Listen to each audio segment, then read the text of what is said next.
Hi friends, మన ముందు వీడియోలో అయితే ఘటానికి పసుపు రాసాము. ఇప్పుడు దానికి బియ్యంతో అలంకరించుకోవాలండి. బియ్యం అంటే ముత్యాలతో సమానం అన్నమాట.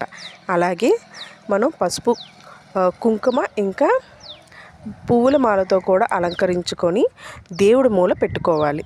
3 దోసుల బియ్యం వేసి దాని మీద ఘటాన్ని పెట్టుకుని అందులో పళ్ళు, అలాగే ఆకు చెక్క, కొబ్బరికాయ, ఇంకా బూరెలు, అరిసెలు కూడా వేసి అమ్మవారిని ఆహ్వానించాలి.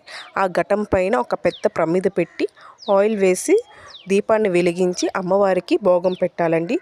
అన్నం అలాగే పప్పు వేసి పెట్టాలి. ఘటాల ఊరేగింపు అనేది సాయంత్రం టైంలో జరుగుతుందండి.